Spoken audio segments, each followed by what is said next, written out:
But first, the peace warrior and the chaos agents. That's the focus of tonight's angle.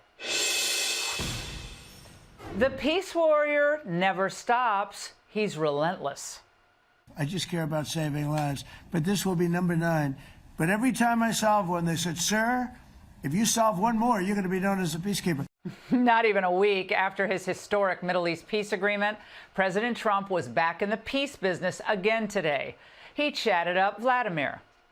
I think that President Putin wants to end the war, or I wouldn't be talking this way. I think he wants to end the war. I spoke to him yesterday for 2.5 hours. We went through a lot of details. He wants to get it ended. I think that President Zelensky wants to get it ended. Now we have to get it done. To the best of my knowledge, we've never had a president that solved one war. Not one war. Bush started a war. A lot of them start wars, but they don't solve the wars. Trump understands leverage, and that no matter how challenging the situation, effective negotiations require that the doors to peace are always propped open. And his leverage? Well, first, he's riding really high in international affairs after last week. Second, he's using tariffs to squeeze India to stop buying oil from Russia. And the third point of leverage involves a certain type of weapon we could begin shipping to Ukraine. Trump's floated the possibility of sending them long-range missiles, and that seems to have gotten Putin's attention. They're a very powerful weapon, but they're a very dangerous weapon, and it could mean big, escalation. It could mean a lot of bad things can happen. Tomahawks are a big deal, but one thing I have to say, we want tomahawks also. We don't want to be giving away things that we need to protect our country. We have a very strong country right now. We have a strong military. We have the greatest military in the world. We have the greatest weapons in the world. I want to get this war over. Of course, the press still doesn't understand Trump's negotiating style. Aren't you concerned that maybe the Russian president is trying to buy himself more time? Yeah, I am. But, I've been played all my life by the best of them. And I came out really well. So it's possible, yeah, a little time. Is your gut instinct it's all right. But I think that I'm pretty good at this stuff. I think that he wants to make a deal. I made 8 of them. I'm going to make a 9th. I think he wants to make a deal. Well, tomahawks would be a severe and very dangerous escalation. I personally think it's a terrible idea. And yesterday, thankfully, Trump seemed to be shifting his position. I mean, we can't deplete for our country. So, they're very vital. They're very powerful. They're very accurate. They're very good. But we need them, too. So I don't know what we can do about that. But again, Trump's keeping everyone guessing here. Most importantly, Russia. And that is a classic art of the deal style move. I did actually say, would you mind if I gave a couple of thousand tomahawks to your opposition? I did say that to him. I said it just that way. He didn't like the idea. He really didn't like the idea. No, I said it that way. You have to be a little bit lighthearted sometimes. The main point here, Trump's working overtime on issues that really matter. Not just on peace abroad, but on safety and security here as well, by taking out deadly threats before they even arrive on our shores. Venezuelan drug traffickers got another unexpected surprise last night in the Caribbean. Boom. Another vessel and its lethal contents destroyed. These strikes have suddenly gotten Venezuelan President Maduro's attention. It has been reported that Maduro offered everything in his country, all the natural resources. He even recorded a message to you in English recently, offering mediation. What should we do in order to stop that? He has offered everything. He's offered everything. You're right. You know why? Because he doesn't want to around with the United States. Thank you, everybody. That's how it ended today. Bombs and the F-bombs. At least we know President Trump will never stop trying to save American lives. But over in the Democrat Party, the opposite seems true. They're fine with sacrificing American lives if it means flooding our country with illegals and protecting even the most sadistic criminals from deportation. That's what they were doing today near an ICE detention facility outside Chicago.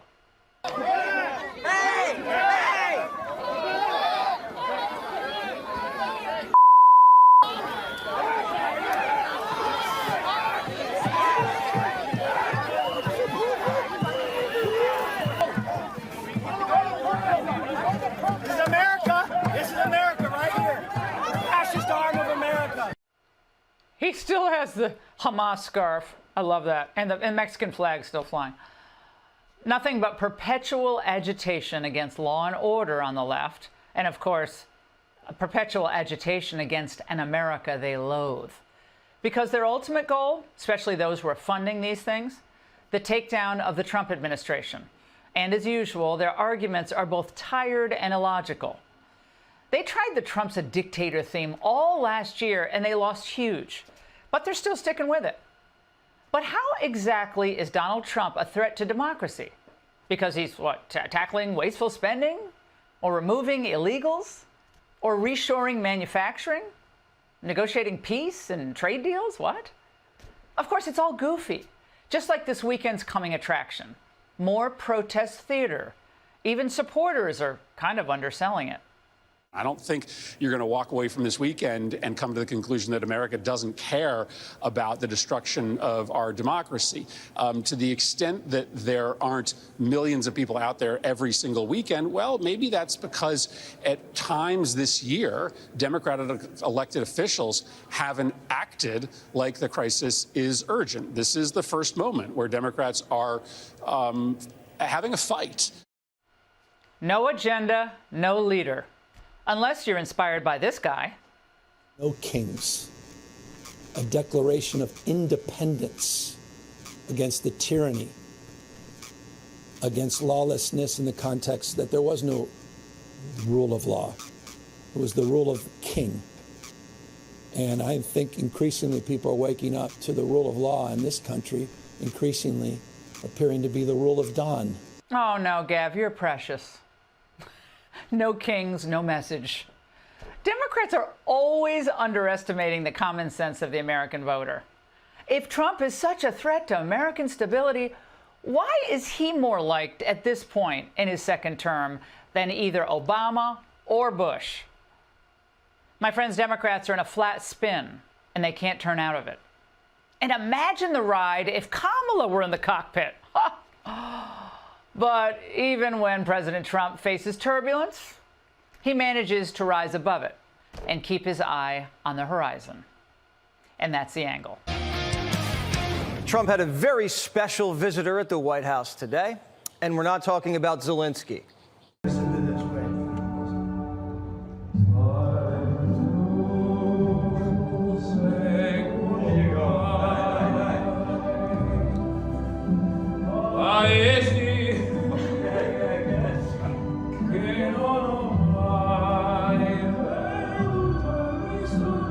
Andrea Bocelli came by because, well, why not? Trump loves his new surround sound system, but nothing beats Bocelli with a mic. The president even invited him to perform at a holiday party, and if Bobby Kennedy behaves, the whole cabinet comes. It's beautiful, right? Yeah. He walked in and we put on his music, right? It was great. Great guy. He's coming December 5th to perform at the White House for some of the people. If the cabinet members are good, if they're doing a good job, we'll let them come. Tomorrow, Democrats are throwing a different kind of party. Some people showed up early. But instead of being serenaded in Italian, they're being screamed at by unicorns. DHS! Get FEMA out of DHS! Gnomes, photo ops do not impress! Gnomes, photo ops do not impress! In Chicago, in front of an ICE facility, they're setting up a crucifix. Tremble, tremble, tremble. Were you there when I battered down their door? No one even knows about the protest, so they had to get Colbert to promote it. This weekend, ladies and gentlemen, there will be 2,500 rallies across the United States under the banner of the No Kings protest. All right? Saturday. Check your local listings. CBS is promoting anti-Trump protests on late night. Guess what? So's ABC. You're going to be making your own sign. Everybody there has a sign. I just want to ask you, remember, our president is very sensitive about his weight, so please do not use the word Shamussolini to describe him or engorge Washington or King Hungry VIII. He will not appreciate it. It's rude, and he will throw you in jail. Usually when liberals gather together, it's not mostly peaceful. Are these networks going to be comfortable promoting a rally that's going to get bloody? BLM, Chaz, Tesla, Portland, the LA riots. When these things happen, there's usually death or fires or both. Antifa is going to be at No Kings. It's sponsored by the Communist Party. Is the face of Disney okay with promoting that? Plus, they're holding a hate Trump rally after he just secured peace in the Middle East. It's an interesting time to be doing it. Trump is coming off his most successful week ever as a president. I mean, there's universal backing in terms of obviously what happened with Israel and the fantastic job he's done. So it's an interesting week to be coming out again. Talk about terrible timing, but the Democrats are saying it's now or never. Think about how we will feel if this 250-year experiment disappears on our watch and we didn't do all that we could simply because we didn't want to face the hard reality. The authoritarian takeover isn't coming, it's here. You think a real king would let thousands of people march against him and hang him in effigy? The fact that we still have freedom of assembly means Trump's no king. Like most progressive protests, there's just going to be a hodgepodge of crazy. The Hamas wing, the teachers' unions, Trantifa, and the Greenies. They're experiencing what they've coined climate anxiety, which is their fear that because of changing and extreme weather, that the future of their lives is very much at stake. My goddaughter, who's a junior in college right now, was crying to me just 2 days ago, worried about what is the world going to be for me, Auntie. The left has a lot of anxiety. Climate, Israel, ICE. Mamala says the only solution is violence. It's time to draw blood. Do you think that breaking barriers means you start out on one side of the barrier and just end up on the other side of the barrier? No, there's breaking involved. And when you break things, you might get cut. And you might bleed. Wow. Chicago heard the borders are loud and clear, and they started breaking stuff.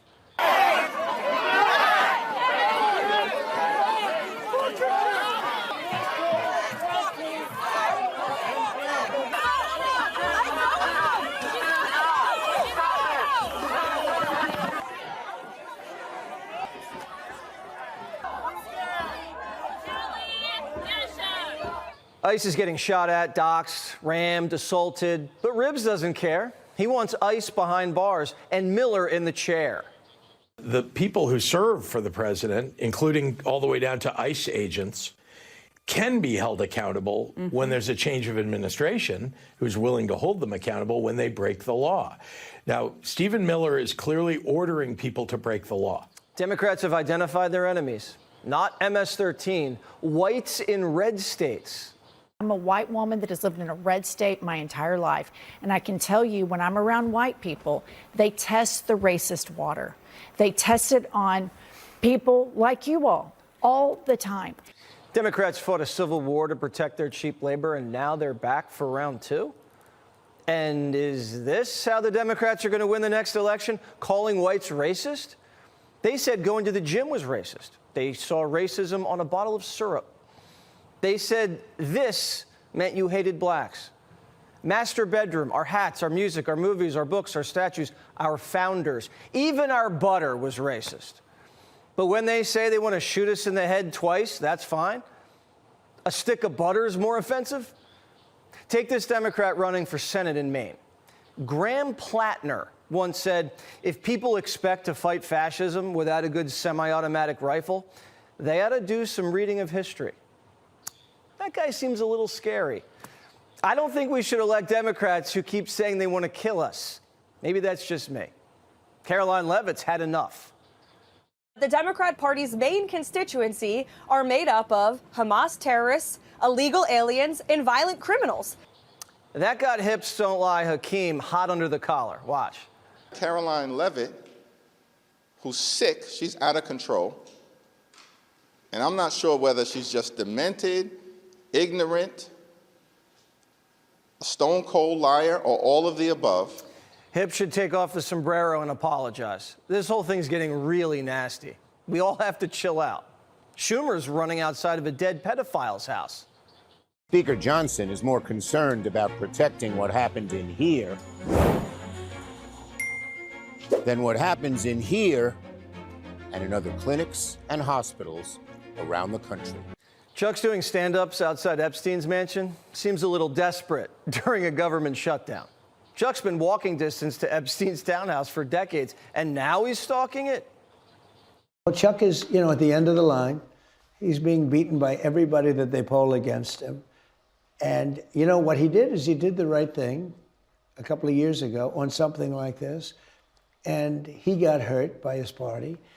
And it doesn't, I don't think it matters to him. I think he's just so dead that he'll do anything. Democrats are saying, we're dead? Oh, yeah? Well, the president's brain dead. This president appears unhinged, unmoored by reality and facts. Seems listless. He seems, dare I say, in decline cognitively. And these are just rantings of someone that needs an intervention, needs some help. Gavin thinks boys should change in girls' locker rooms. He's in cognitive decline. Democrats actually had a brain-dead president, and then they cooed him for his brain-dead vice president. They stole 14 million votes from Joe and then crowned Kamala, who got no votes. And they're saying to us, no kings. They rig primaries. They get caught stuffing ballots. Hi, Wanda. And when they seize power, they try to censor us and lock us up. Trump won in a landslide. The American people rejected Kamala not once, but twice. And she's still running. Listen. There's another term that women get to have in their careers, which is sometimes a glass cliff. Yeah. It's when a job is impossible and you get to have it. Yeah. Was yours 107 days the ultimate glass cliff? Oh, cliff to me suggests finality, and I'm not into that. Ooh, there it is. Kamala's not going anywhere. It's going to be a knife fight between her and Newsom. The main reason Democrats are in this mess? Barack Hussein Obama. He gave birth to Joe. Joe gave birth to Kamala, and now the party's a mess. And the cross-legged Messiah is scrambling to put it back together. Hey, New Jersey. This is Barack Obama, and I want to talk to you about my friend Mikey Sherrill. Mikey Sherrill is the right choice for your next governor. So go vote by November 4th. Obama's friend, Mikey, called Charlie Kirk a racist sexist before his body was buried, is into the whole trans thing and thinks pork roll sandwiches are disgusting. That's sacrilegious in New Jersey. Obama has to endorse these freaks because there's no one left. All Democrats do these days is fantasize about killing us. Why don't we just agree to celebrate No King's Day on July 4th, like normal Americans?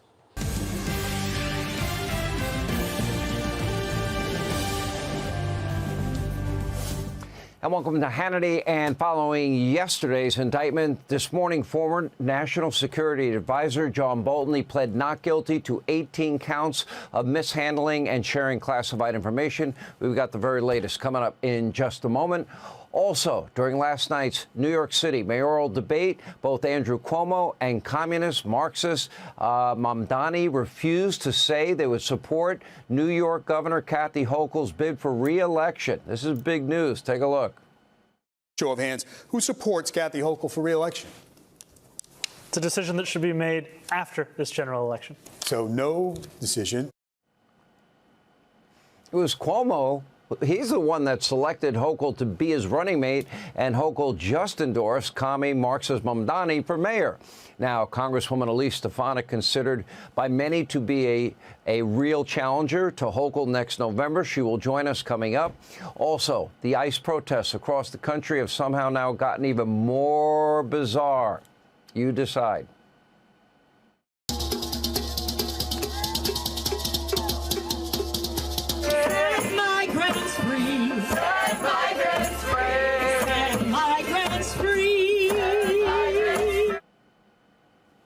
All right, right, we have a lot more on that coming up. And by the way, we will preview the No Kings protesting weekend that's happening all over the country. God help us. But first, this week, President Trump showed you, the American people, and the world what true leadership really looks like. Take a look at some of the best moments from what was an extraordinary and busy week. Take a look.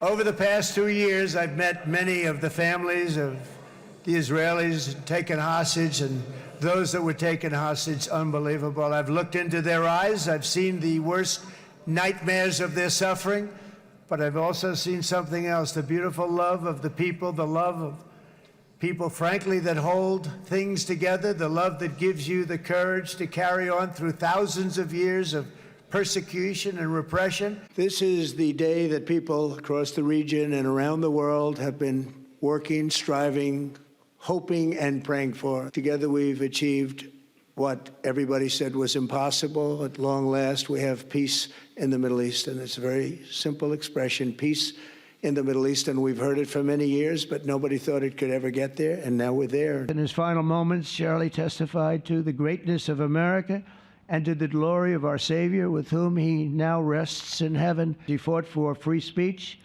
religious liberty, strong borders, and a very strong and proud America.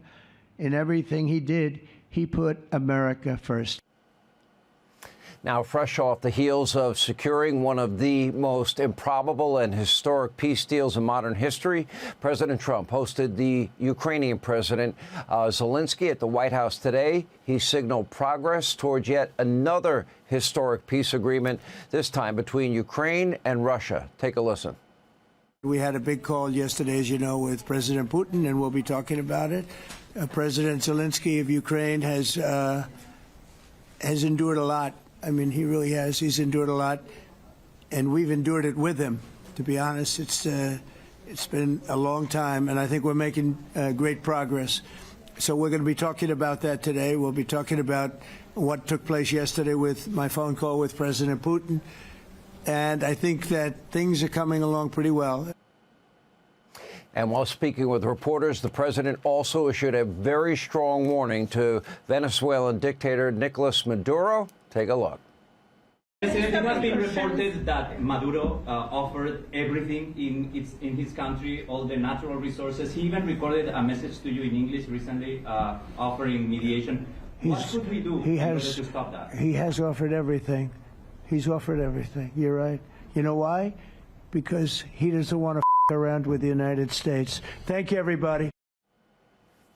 Oh, I think that was a pretty clear, unambiguous message. But while President Trump shows what true leadership and strength actually looks like, Democrats, they continue embarrassing themselves with one bizarre stunt after another. Take a look at Radical Squad member AOC and Grandpa Bernie and their town hall this week on Fake News CNN. Do you think that taxpayers should be paying for the medical care of immigrants that are in the country illegally? Thank you.